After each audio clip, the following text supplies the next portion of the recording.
Gidakop ko ni Sir karon diri sa kuan. Kantuhaw. Kay gikuan nila akong ligid. Areo. Are. Bawal daw. 70-80 bawal daw na sa rider.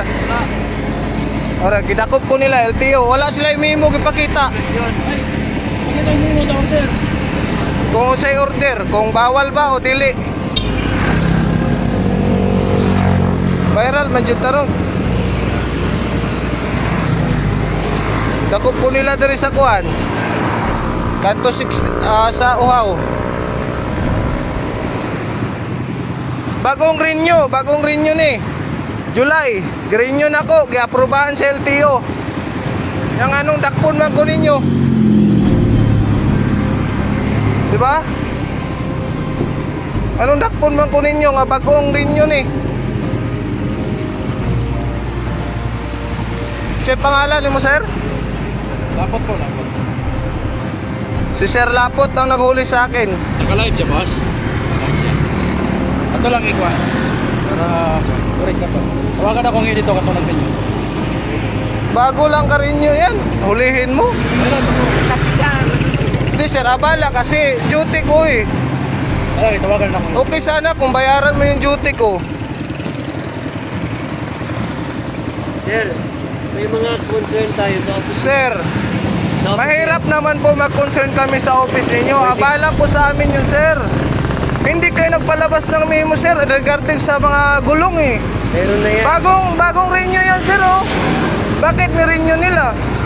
Kung alam ko lang sir na bawal yung gulong na ganyan. Sige na, sunod na sa office na yan sa pamayan. Repeat sign.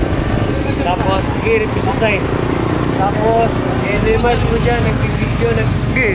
Oo, lagay mo lang dyan. For ano ko lang naman din to eh. Gana, inot sa ganun. Nanotate ko na yan, no?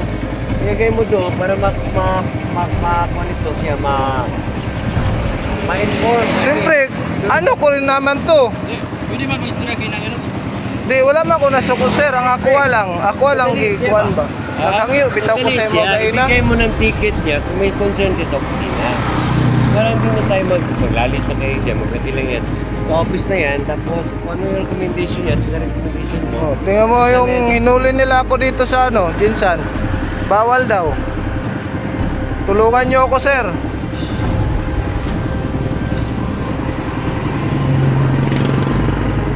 Karirinyo ko lang tapos sulihin nyo ako.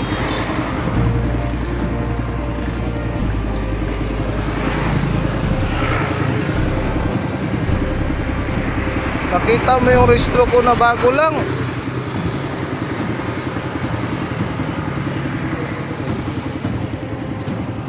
Kasi hindi kayo nagpalabas ng memo sa LTO na ang gulong na ganyan. Maraming salamat mga idol. Huwag kalimutang i-share ang video na to para mas lalo pang makilala si Colonel Busita.